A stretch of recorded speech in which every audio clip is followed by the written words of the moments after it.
Giuseppe. Bonjour, Maria. Hello, greetings from Bratislava. So, first of all, let's listen to Elisa Ferreira. Thank you for thinking of us. Thank you very much. Over to you. Dear colleagues, borders have always been at the leading edge of European cooperation. Border regions are the living laboratories of European integration, and I am delighted to see that you are already playing this role of leading edge, living laboratories for the new European Bauhaus as well. This Bauhaus is a vision not just of a greener, more sustainable Europe, but a Europe which uses innovation and design thinking to make sustainability more livable, more beautiful, and more human centered. In other words, sustainability with style. The new European Bauhaus aims to improve citizens' lives by improving buildings and public spaces, products, services and ecosystems, and importantly, mindsets and behaviors. To trigger these profound transformations, we need to bring together citizens and governments, businesses and designers, architects and scientists, creative minds across many disciplines, working together to reimagine sustainable living in every region of Europe.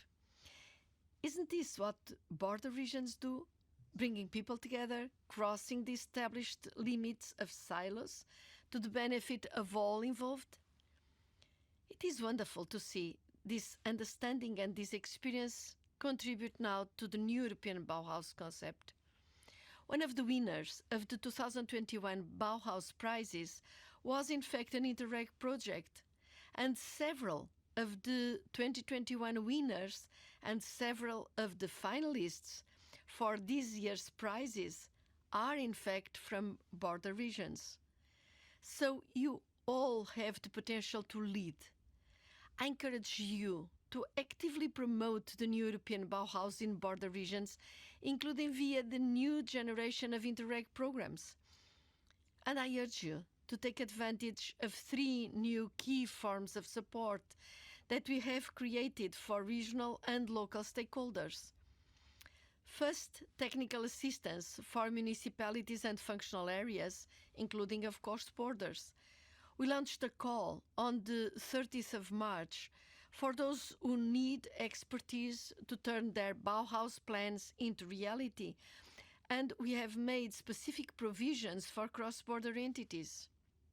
Second, later this year, the Commission will announce a dedicated call within the Urban Innovative Actions, and the total value of the call will be 20 million euros for the implementation of 4 or 5 innovative solutions in line with the new European Bauhaus. Third, in collaboration with the European Investment Bank, the Commission has prepared a voluntary financial instrument for investments fulfilling new European Bauhaus values.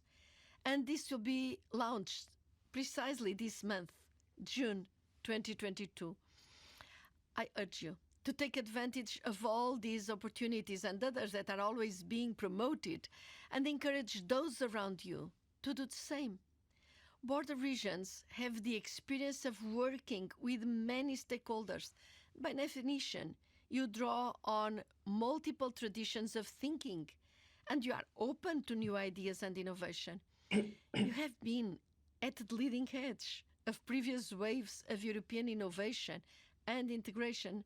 So what better places than the borders to create the ways of living of our new green future? Sustainability with style and quality of life. I am sure that the experiences about which you will hear today will be inspiring and reassuring on the value of this new concept, the new European Bauhaus, for cross-border cooperation in Europe. I sincerely wish you a fruitful discussion. Thank you very much. Voilà, on remercie Madame la Commissaire Elisa Ferreira et donc à ce Thank moment-là. you, Mrs. Elizabeth Ferreira. Elisa Ferreira, we understand now that the new European Bauhaus should push us again to have a new way to consider and motivate people to consider different solutions as openly as possible. So it's completely natural to ask Mária Beňačková Rišková what is the new European Bauhaus? What is it as a way to react? How could you explain to us how it would develop something new across the territory? Yes, thank you. Maybe I will ask for presentation just to help me to support some of ideas. If I may ask.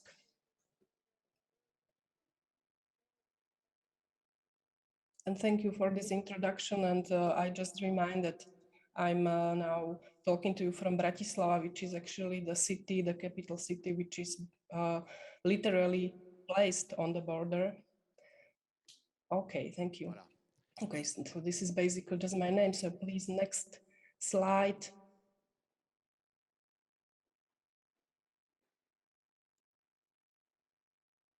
Okay, may I ask you? Okay, thank you. Okay, so it was a great introduction from Commissioner Ferreira, and I have just a very short time to introduce European Bauhaus. Of course, like we could talk about it for several hours, but I'm also a member of a high level roundtable. And I was from the beginning part of this co-designing process of the whole initiative. So what I would like to maybe stress is that, of course, it's an initiative of European Commission coordinated by Joint Research Center, which is like great department within Commission dealing with the researches and co-designing of this project. And then as it is connected with this name Bauhaus, with this old initiative, we always have to think about the word movement, that somehow organizers really managed to start a movement which comes also from like political levels, but now more than 400 official partners and many more people, initiatives, municipalities, organizations are starting to connect with the whole initiative. And just today, I heard like one interpretation from one municipality, which is included in a project Erasmus Plus, that it's a new culture. It's a new culture of behavior, a new culture of living. So please, next slide. Yes, like these three principles which European Bauhaus is based on is sustainability, inclusion, aesthetic, or culture values. So I usually like to explain this third quality more than style. It's for me really like culture foundation, culture values, which are really important when we are thinking about sustainability, when we are thinking about affordability, inclusion, then it's important to think about these thousands of years when we were building culture, and this is something what we really have to build on when we are thinking about sustainability. And how to achieve these values? Of course, we need transdisciplinary approaches, we need participation. I think that the project New European Bauhaus already showed it, how it is possible, how it is important to include a lot of people to co-designing. When we speak about design, of course, there were similar initiatives already for several years, but New European Bauhaus is not saying this is totally original approach. It's something what we need to develop, and we need to support it from all sides. And when we speak about borders, when we speak about some kind of dualism, like the project, the initiative, the movement is talking about non-dualistic approaches. If it's city and nature, if it's society and nature. And when we speak about borders, climate really doesn't know borders. So when we cannot speak about climate on the one side of border and climate on the another side of border. Please, next slide. Yes, and this is connected with what we need to build. We need to really support and engage in creating new roles. We are facing it actually, like the changing situation. We face war, we face climate change. Every day we need to create new approaches, innovations. So, and this human approach, this professional expert approach, it will be really important also in changing conditions. Next slide, please. This is just symbolical. European Bauhaus already developed a lot of tools which are helping to disseminate, to explain, to support the whole idea. For instance, this was recent festival which was happening in Brussels, but also across the world. There are other tools, for instance, prizes, which were already mentioned, which are really a good bridge to case studies, to examples. We will see it in Léa's presentation soon. There are other tools, for instance, there will be 5 demonstrators, places where you can see and you can test and you can join the principles. Okay, so please, next slide. And this is my personal example or my personal story, how I started to collaborate, to work with European Bauhaus. I became ambassador. We are now back in 2018 when I was head of Slovak Design Center, and we developed a project which was supported from cooperation program Interreg Slovakia, Austria. And yes, like I mentioned already, the situation at Bratislava is city on the border. Imagine Vienna, it's another city between us is only 60 kilometers, and it creates a really unique situation. So we got together, we created a collaboration of institutions which are dealing with design. One of outputs which you see on the picture was Human by Design exhibition, which got together examples, model situations, and so on. Please, next slide. It continued in several activities, for instance, library of materials. It's like classical example of sustainable techniques, sustainable approaches, that you are developing materials which are biodegradable, which are very safe for the nature, for environment. So Slovak Design Center continues in this cross-border project by building this international library of materials. And the next slide, you will see jump to this year, and it's another follow-up of this approach of this project together with Vienna. It's a year of climate care, a project which we developed with several organizations from Slovakia and Austria, and this was a workshop for educators, which just happened in the beginning of June. Yeah, like there are many parts of these projects, but I just wanted to show you really small taste, small example, and thank you. And I would like to give word to Léa, and looking forward to your questions. Merci beaucoup. Effectivement, je reviendrai vers Léa Barbier parce que. Thank you. And I would like to come back to our other guest because we have been shown examples from an ambassador, from someone who has worked on the new European Bauhaus. So the question is very simple. You have answered this tender. So concretely, how does a project happen? How did you manage to do what you are doing today with this new Bauhaus project? Well, hello, everyone. Thank you for inviting me. In a couple of words, who are we? I'm Léa Barbier, an artist and designer within Faubourg 132. we have a social approach to design. We consider that design is a way of experimenting on solutions in order to accompany social, ecological, or cultural changes.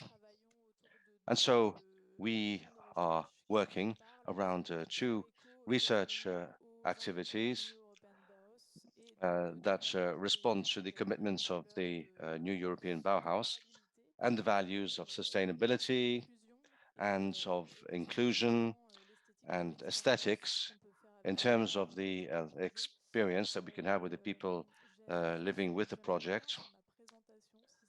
Now, if possible, could we see my presentation on the screen? It might be sort of easier to understand with pictures. But there are four of us, four designer artists based in Armentières, near Lille in the Hauts-de-France region, and we're working around development, or how can we consider that waste is a resource, a secondary material for the use on projects, to be used as recycling materials. And secondly, we are wondering about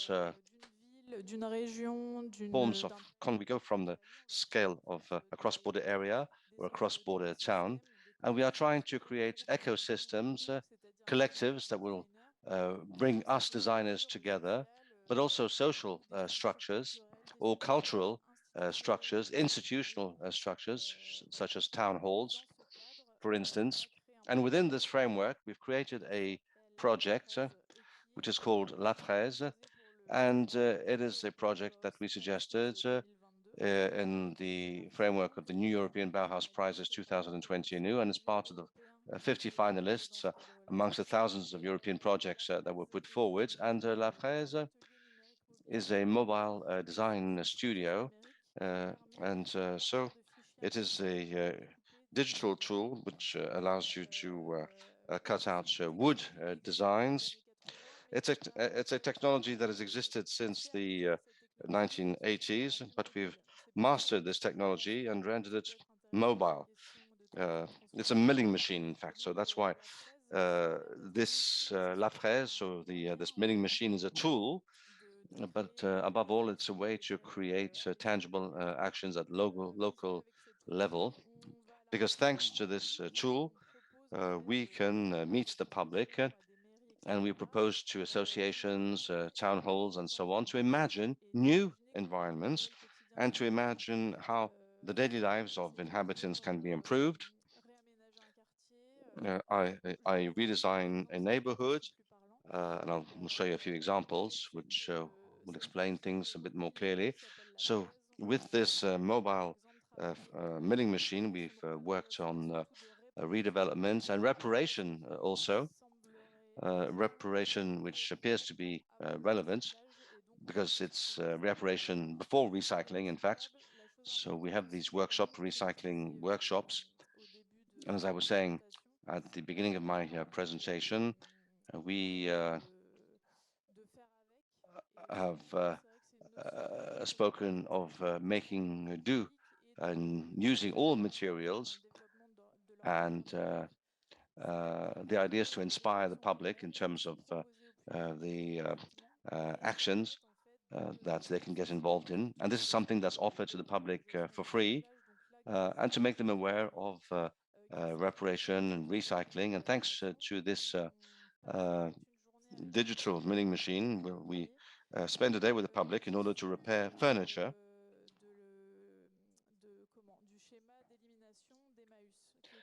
And this is linked with Emmaüs, of course, which is a body that recovers objects that are sometimes in need of reparation. So we create this partnership between designers and the public via this resource.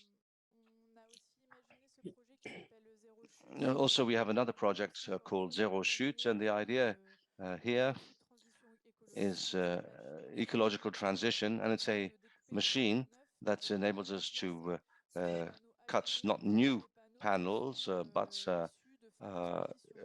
perhaps panels at the end of their useful lives. So we organize partnerships with the cultural institutions such as museums. And so we suggest an alternative to waste, i.e. these wood panels, by recycling them and creating these new pieces of furniture. And please stop me, Giuseppe, if I'm speaking too much. No, not at all. But I would like to come back perhaps to our other guest, Maria, because we understand now what is involved and what inspired your project. We understand its objective. And you mentioned, of course, mobility and how this might help for cross-border regions. But the idea is to show inclusion, sustainability, and you've perfectly demonstrated this, of course, repairing before recycling, and to make this visible for the general population. But I'd like to come back to Maria online.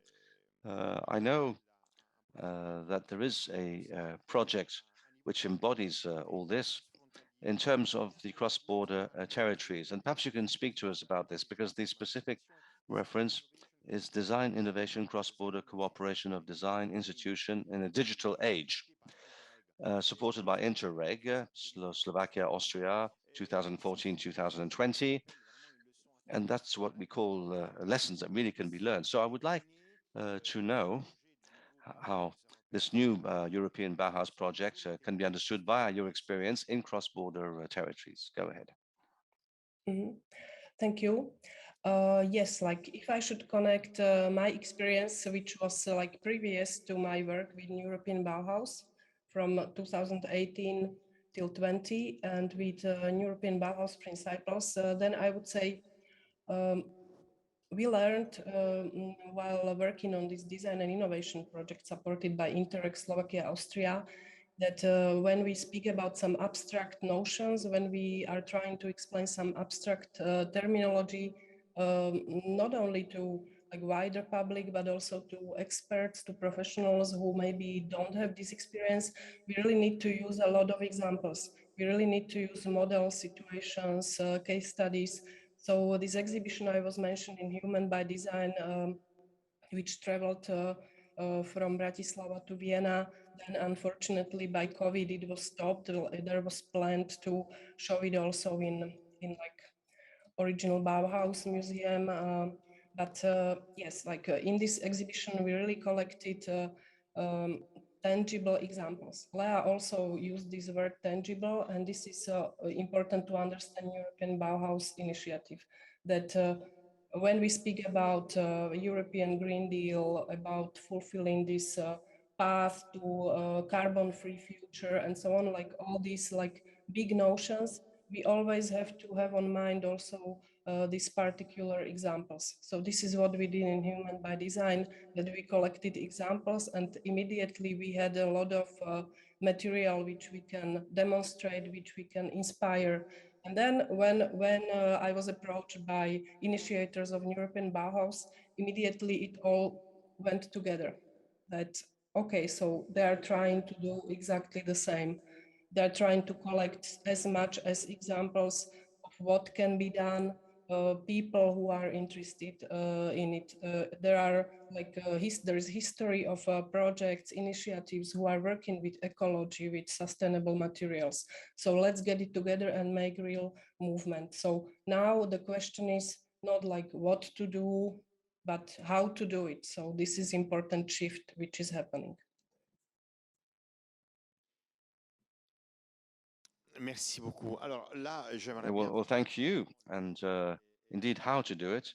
And Madame Barbier, what I would like to know is that you live in an area and you worked in an area that is not immediately a cross-border region, although you are close to one.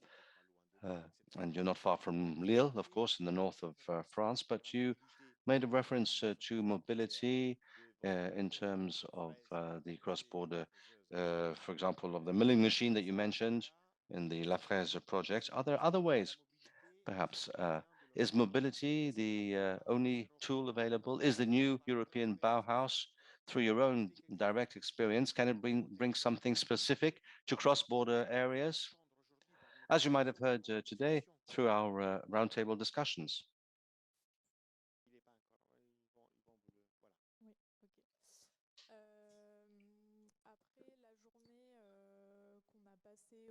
Well, after the day that we spent around institutionalization or being able to reproduce existing initiatives, where as far as I'm concerned, and the 132 Collective Association, the major engagements in terms of the 52 finalists of this particular movement, the objective is to find the means, as Maria has said, to disseminate initiatives that work locally, but to put them to scale in other European regions. And our workshop is in Armentières, which is a cross-border area on the border between France and Belgium. And the idea in meetings with the different finalists was to try and find ways to collaborate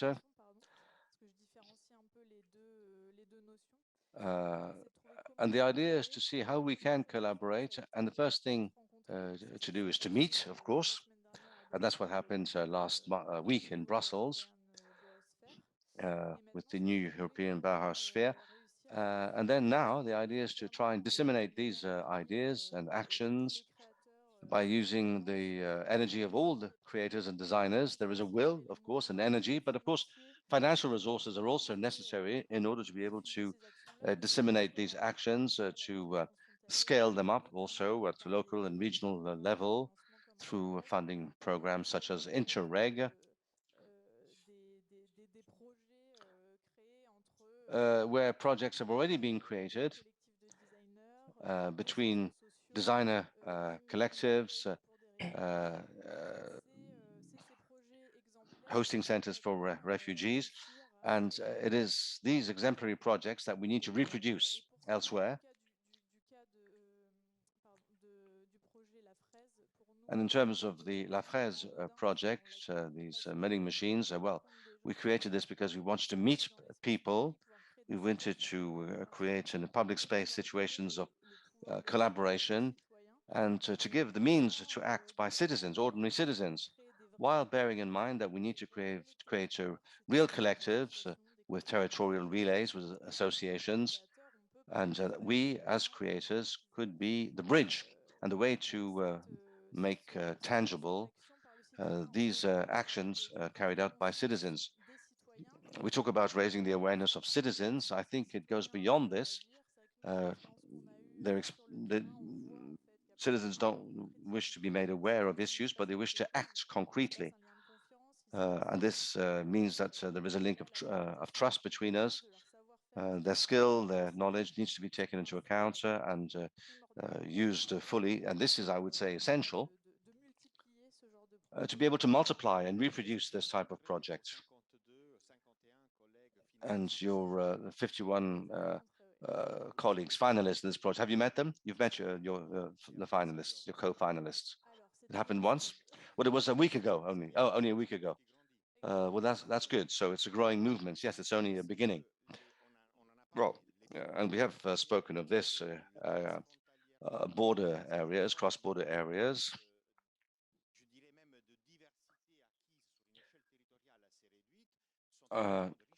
So a cooperation on a small scale, of course, enriches the lives of the local populations. And I'm saying this to you and to Maria too. Imagine a series of meetings between finalists of this new European Bauhaus Prize, meeting in cross-border areas to showcase their projects and to stimulate collaborations, because you have live resources and you're used to diversity. So I don't know, it's just an idea that I'm putting forward in terms of collaboration. I can, well, imagine listening to you with your design knowledge and abilities. Is this not an opportunity? And you yourself, Maria, are someone who's used this, in fact, in a cross-border area between Slovakia and Austria. Do you think it's a good idea? Yes, of course. You know that we spoke already about this power of example, and maybe I would add on it that very important is to build collaborations and kind of trust between experts. Like I can imagine that when experts from more countries are getting together, they are meeting on some border area. It can be not literary border of the country. It can be like cross-disciplinarity. It can be borders of any kind, actually. So whenever you meet somebody who is working on the edge, like who is working on some like border areas of the disciplines, it always brings new creations. It always brings new ideas. So yeah, maybe I would like to say this, like, let's think about borders and crossing the borders in also more not so literary way, like more abstract way.